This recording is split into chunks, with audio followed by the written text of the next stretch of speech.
할렐루야. 오늘 주 앞에 나오신 여러분들에게 준비하신 은혜가 있기를, 그리고 여러분 것으로 가져가시기를 주의 이름으로 축원합니다. 축원합니다. 우린 살면서 이 관계라는 것을 무시하고 살 수가 없어요. 이 관계라는 말은 이제 골이라는 말이잖아요. 아이가 태어나면 제일 먼저 엄마 아빠와 관계를 맺습니다. 형제가 자매가 태어나면 또 관계를 맺습니다. 유치원에 가고 학교를 가면 또 관계를 맺습니다. 결혼을 하면 그것도 관계고, 또 자식을 낳으면 또 관계고, 직장에 들어가면 또 관계고, 우리는 이 관계 형성을 통해서 삶을 유지하게 됩니다. 이 관계가 끊어졌다 그러면 죄송하지만 우리는 죽는 겁니다. 관계가 끊어졌다, 그날부터 우리는 더 이상 존재의 의미가 없어져 버리는 거예요.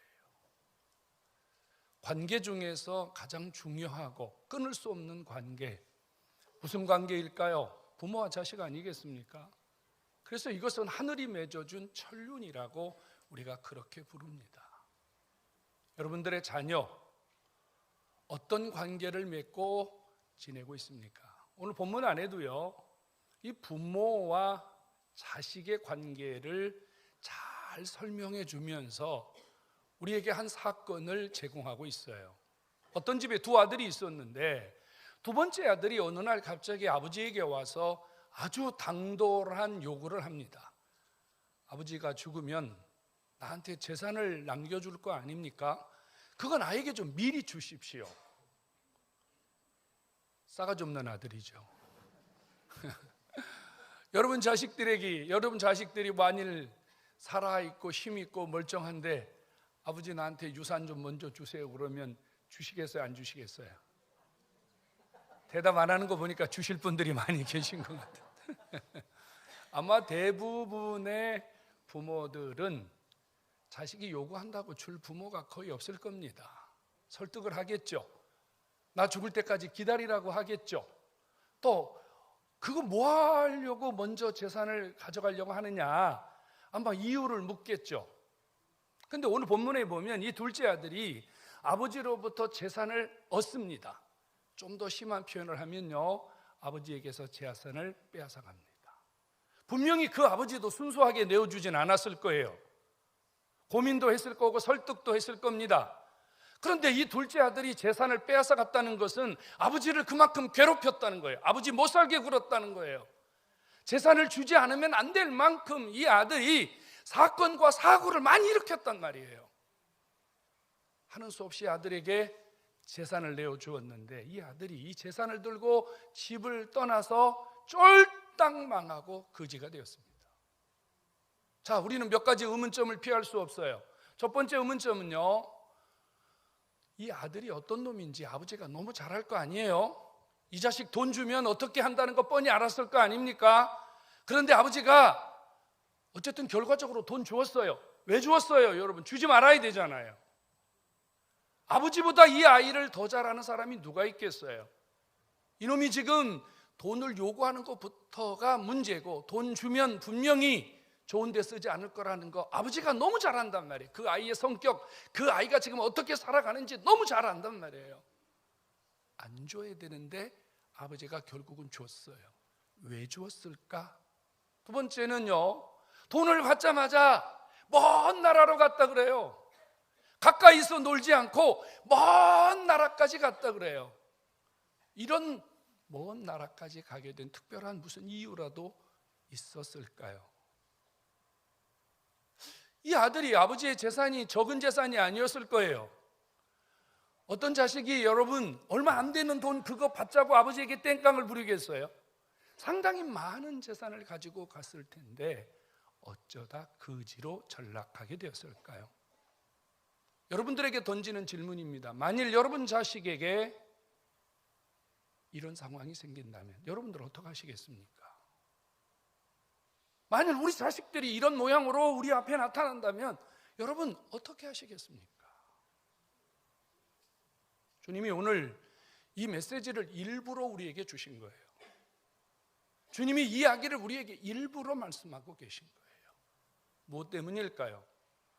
하나님은 이 둘째 아들의 모습을 통해서 우리에게 주시려는 숨겨진 메시지가 있어요. 하나님이 오늘 이 시대를 살아가는 저와 여러분들에게 주시려는 메시지가 있단 말이에요. 이 둘째 아들은 어느 집 가정의 둘째 아들이 아니고 저와 여러분들의 모습이기 때문이에요. 주님은 지금 이 아들의 모습을 통해서 우리에게 주시려는 메시지가 뭘까요? 성도 여러분, 통제받지 않은 자유는 인생을 망가뜨린다는 겁니다. 다시 한번 강조하겠습니다. 통제받지 않는 자유가 얼마나 무서운 것인지를 주님이 지금 우리에게 똑똑히 가르쳐주고 계시는 거예요. 여러분, 이 아들은 아버지의 간섭, 아버지가 보살펴주고 아버지가 이 아이를 바르게 만들기 위해서 이런저런 이야기를 했을 때 이 자식은 이런 아버지의 교훈, 아버지의 사랑, 이것을 통제로 여겼어요.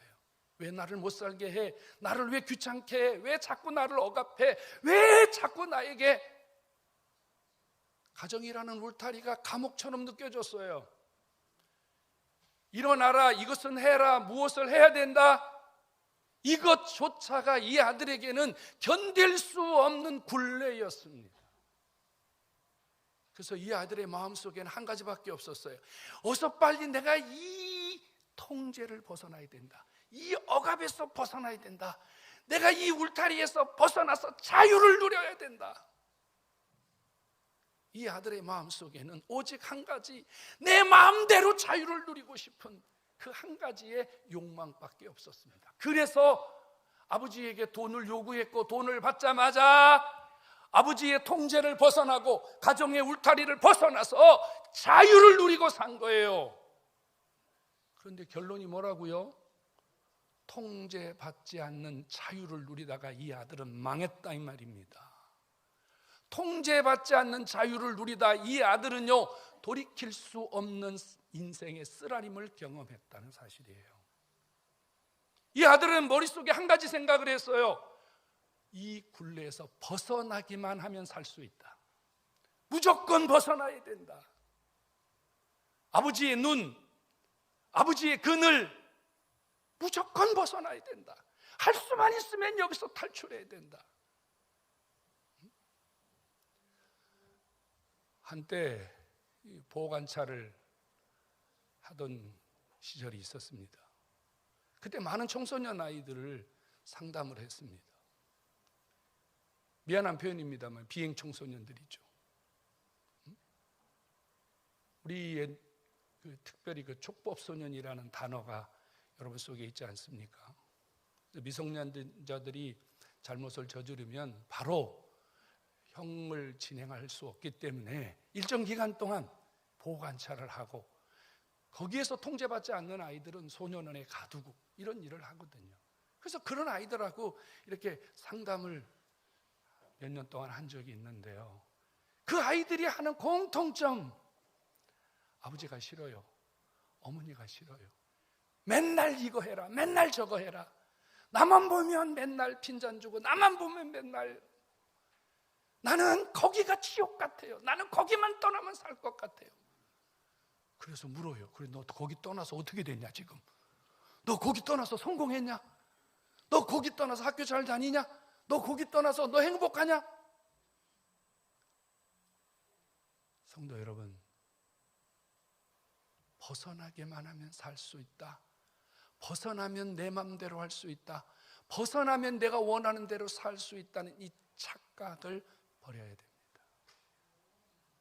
이건 우리 인생을 망가뜨리는 아주 무서운 사단의 소리입니다. 이 아들은요, 돈만 있으면 살 수 있을 것 같았어요. 돈만 있으면 뭐든지 할 수 있다고 생각했어요. 그래서 아버지에게 돈을 요구합니다. 돈 주세요. 돈. 필립 카츠라는 사람의 이름을 들어본 적이 있습니까? 이 필립 카츠라는 사람은 누구냐면요, 여러분 컴퓨터에서 압축 파일을 쓰는데 그 압축 파일, 집이라고 그러죠, 집. 이 압축 파일을 만든 사람이 필립 카츠입니다.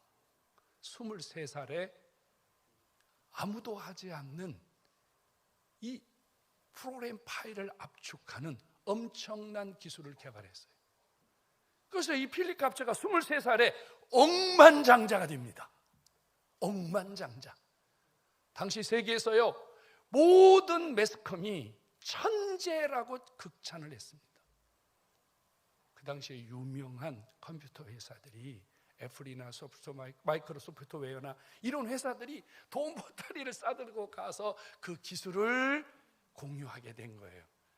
하루아침에 23살에 억만장자가 된 이 필립 갑츠는요, 2000년 4월 14일에 위스콘에 있는 싸구려 호텔에서 위스키병 한 병 들고 시신으로 발견되었습니다.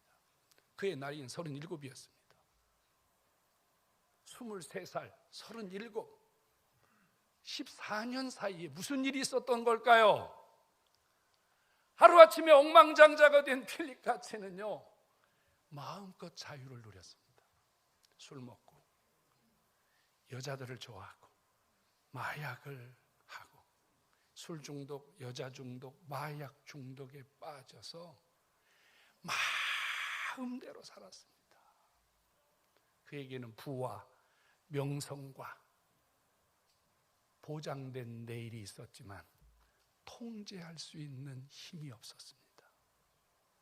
23살의 젊은이가 억만장자의 돈을 거머쥐고 아무도 그를 통제해 주지 않았기 때문에 그는 술독에 빠지고 여자에 빠지고 마약에 빠져서 그 안에서 자유를 누리다가 모든 재산을 탕진하고 가장 비참한 자로 죽고 말았습니다.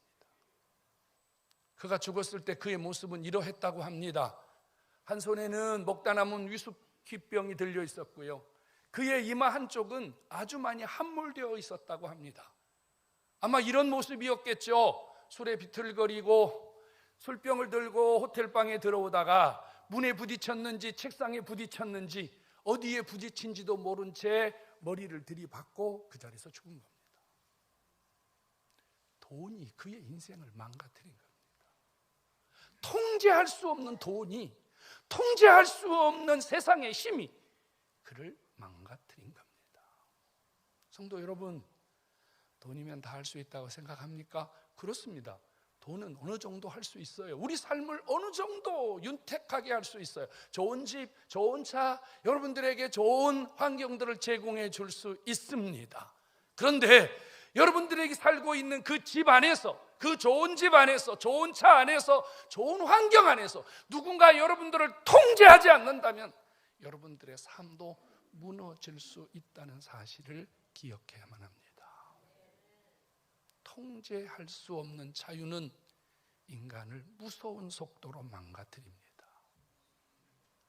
모든 걸 잃어버린 이 아들이 깨달은 건 하나였습니다. 아버지였습니다. 아버지 안에 모든 것이 있다는 것을 깨달았어요. 그는 아버지를 벗어나면 된다고 생각했어요. 돈만 있으면 된다고 생각했어요. 그런데 모든 것을 잃어버리고 모든 것에서 실패와 좌절과 가난을 느꼈던 이 아들은 한 가지 사실을 깨달았어요. 아버지에게 가야 사는구나. 아버지 안에 있어야 사는구나. 아버지 통제가 있어야 사는구나. 믿으시기 바랍니다. 아버지 없이는 안 되는구나. 아버지 떠나면 안 되는구나. 이거를 전부 다 잃어버린 다음에 깨달았단 말이에요. 아버지의 통제는 간섭과 억압이 아니라 아버지 통제 안에 있을 때 그가 비로소 온전한 자유를 누릴 수 있다는 사실을 깨달은 겁니다. 아버지가 자신을 살리고 일으키는 힘이라는 걸 깨달았어요. 성도 여러분, 세상을 아십니까? 우리가 세상 속에 살지만 우리는 세상에 대해서 잘 못 보고 잘 못 느끼는 게 있어요. 세상이 좋은 곳이잖아요, 여러분. 화려한 네온사인 밑에 반짝반짝거리는 불빛 아래 서 있는 내 모습 생각해 보십시오. 얼마나 멋지고 얼마나 여러분 화려하게 보입니까? 그런데 여러분, 그 불빛은 곧 꺼질 수 있다는 사실을 기억해야 됩니다. 화려한 불빛 아래 서 있는 내 모습, 잠시 후 스위치가 내려간 내 모습은 어둠과 캄캄함, 내 인생을 짓누르는 그 불안을 우리 스스로 떨쳐버릴 수 없다는 겁니다. 이 아들은 착각했어요. 저 세상에 있는 반짝거리는 네온 사인 불빛 아래가 자기 인생을 그렇게 만들어줄 수 있다고 생각했어요. 영원히 자유를 그렇게 만들어줄 수 있다고 생각했어요. 그런데 불이 꺼지고 나니까 깨달은 것은 아버지가 내 인생의 불빛이구나, 아버지가 내 인생의 전부이구나, 이걸 깨달았다 그 말입니다. 성도 여러분, 아버지 안에 참 자유, 아버지 안에 진정한 기쁨, 아버지 안에 내가 원하는 것이 있음을 믿으시기를 축원합니다. 이 아들은 또 하나를 깨닫습니다. 아버지 집에는 품꾼들도 얼마나 잘 먹고 잘 입고 잘 사는가. 그런데 난 아들인데도 여기서 줄여 죽는구나. 이걸 깨달았어요. 뭘 깨달았어요?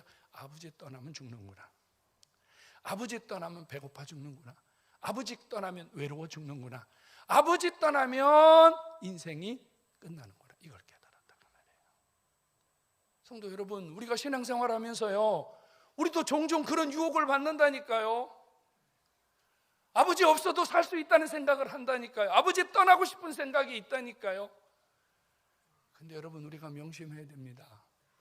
아버지 떠나면 거지 된다는 거. 좀 너무 극단적인 표현입니까? 아닙니다, 여러분. 아버지 없이는 내 인생의 미래는 아무도 보장해 줄 수 없다는 사실을 인정하시기를 바랍니다. 성도 여러분, 아버지의 통제는 간섭이 아니에요. 아버지의 통제는 나를 살리고 나를 일으키고 나의 미래를 만들어가는 하나님의 능력 있는 손길임을 믿으시기 바랍니다. 여러분들에게 하나님의 통제가 느껴질 때 행복하게 생각해야 돼요. 여러분들이 교회 와서 예배를 드릴 때, 여러분들이 하나님 앞에 기도할 때, 여러분 속에 하나님의 통제가 느껴지는 걸 행복하게 생각해요. 내가 잘못했구나, 내가 잘못 살았구나, 내가 이거 고쳐야 되는구나, 내가 이거 바른 길을 가야 되는구나, 하나님 지금 나에게 원하는 게 이거구나, 이런 통제가 느껴질 때 우리가 행복한 거예요. 어떤 순간 그 하나님의 통제를 여러분들이 오늘도 싫어요, 오늘도 못해요, 이건 내 일이 아니에요, 저 이렇게 못 살아요. 여러분들이 주님의 통제를 매일 하나 둘 셋 넷 자꾸 무시하잖아요. 어느 날 아버지의 통제가 여러분 속에 나타나지 않습니다. 답답하고 절망스럽고 실패와 좌절과 불안과 낭망의 시간이 왔는데도 여러분, 하나님의 음성이 들려지지 않을 때가 있어요. 주님의 통제가 느껴지지 않을 때가 있단 말이에요. 이건 불행한 거 아니에요. 다윗이 시편에 이렇게 고백한 걸 기억하십니까? 내 영혼아 어찌하여 내 속에서 불안해하는 거. 그거는 진짜 불안하다는 거예요. 내 영혼아 내 안에서 어찌 그리 불안해하는 거. 불안해서 못 살겠다는 거예요. 왜요? 하나님의 음성이 안 들리니까, 하나님 통제가 안 들리니까, 하나님의 간섭이 안 들리니까. 성도 여러분, 하나님의 통제는, 하나님의 간섭은 나를 위한 것입니다. 그건 여러분들 여느 가정에서 이루어지는 아버지의 잔소리가 아닙니다. 나를 아시고 나를 만들어 가시고 나를 이끌어 가시려는 전능하신 하나님의 놀라웠고 강한 손길임을 깨닫기를 주의 이름으로 축원합니다. 지금도 여러분 중에서 그런 분 계시잖아요. 틈만 나면 아버지를 떠나고 싶은 사람들. 교회 생활이 힘들어요, 신앙생활이 힘들어요, 교회 가면 자꾸 이거 해라 저거 해라, 왜 자꾸 그렇게 나를 억압합니까? 신앙생활 좀 편하게 합시다. 좀 제발 좀 시키지 좀 마세요. 이게 다 뭘로 들려요? 통제로 들려요. 통제로. 목사님 제발 올해는 교사 나 좀 잘라주세요. 성가대 좀 잘라주세요. 제발 부탁이니까 저 좀 잘라주세요. 왜? 통제가 이게 나를 힘들게 하는, 나를 억압시키는 굴레로 여기기 때문이에요. 뭘 몰랐어요? 아버지의 사랑을 모르기 때문에, 아버지가 어떤 분인지를 모르기 때문이에요. 아버지를 모르는 분들은 늘 안 돼요, 못해요, 할 수 없어요 이렇게 얘기해요. 근데 아버지를 아는 사람은 그렇게 얘기하지 않아요. 저는 어린 시절 아버지 너무 무서운 분이었어요. 성장하면서 아버지 그러면요 늘 매맞고 매일 쫓겨다니고 예수 믿는다고 매일 고난받고 아버지 그러면 막 심장이 떨리고 아버지 그러면 무섭고 솔직히 이런 설교를 하면요 아버지의 사랑 잘 몰라요. 제가 결혼을 해서 애를 딸 하나 여자 하나 공주 하나 셋을 낳는데요 아버지 사랑을 모르더라고요. 아버지 사랑을 받아봤어야지. 여러분 저는 교회에서 살았습니다. 저를 통제하는 사람이 아무도 없었어요. 목사님 사택 가서 주무시고 예배당에서 나 혼자 자는데 여러분 나를 통제할 사람이 어디 있어요? 내가 밖에 나가든지 밖에 나가서 내가 무슨 짓을 하고 오는지 나를 통제할 사람이 누가 있어요? 아무도 저를 통제할 사람이 없었어요. 근데 제가 탈선하지 않고 제가 어긋나는 길로 가지 않았던 유일한 이유가 있다면 저에게 육신의 아버지가 아니라요 하나님 아버지의 사랑이 제 안에 임하고 있었기 때문입니다. 정말 예배당 한쪽 구석에 쭈그리고 앉아서 하나님 앞에 울고 불고 여러분 그냥 뭐 서러워서 우는 게 아니고 가만히 있어도 눈물이 나요. 정말 예배당에 있으면 눈물이 나요. 제 기억 속에 한 번은요 앞에 예배 시간에 앞에 앉아서 너무 우니까 목사님이 그러더라고. 얘 좀 들어다 밖에다 내놓으라 그러더라고. 예배 시간에 난 예배 시간에 너 하나님의 은혜가 너무 귀하니까 저는 그 아버지의 사랑을 알기 때문에 저는 아버지의 통제 안에서 아버지의 사랑 안에서 제가 오늘 여기까지 올 수 있었어요. 성도 여러분 아버지를 모르면 자꾸 벗어나고 싶은 거예요. 아버지를 모르면 아버지 그분이 요구하는 것이 자꾸 힘든 거예요. 아버지를 아셔야 돼요. 나를 향한 아버지의 사랑, 나를 향한 아버지의 계획, 나를 이끌어 가시는 아버지의 손길을 여러분 통제로 느끼지 마시고 간섭으로 느끼지 마시고 사랑으로 느끼는 여러분 되기를 주의 이름으로 축원합니다. 아버지 우리에게 아버지가 계시잖아. 이거 얼마나 큰 행복입니까? 아버지 말입니다. 아버지. 여러분 살면서요 아버지 그러면 그 막 든든함이 느껴져야 되잖아요. 아버지 그러면 그 뭔가 좀 그 아버지와는 대화하지 않아도 이 느끼는 뭔가 있잖아. 통하게 있잖아요. 근데 저는 그런 게 없었어요. 아버지 없어요. 근데요 하나님 아버지 그러면요 눈물이 나요. 왜? 아버지 사랑이 있기 때문에. 여러분 아버지를 알면 아버지를 떠날 수가 없어요. 아버지를 알면 아버지의 통제가 아버지의 다스림이 아버지의 메시지가 아버지가 나를 이끌어 가시는 것이 너무 감사하고 고마운 거예요.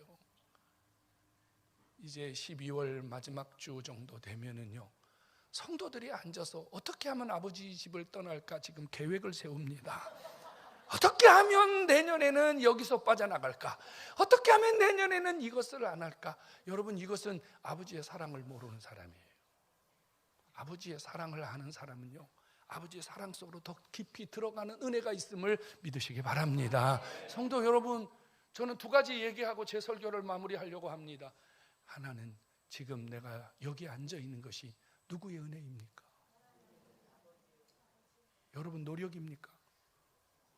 여러분 노력이냐고요?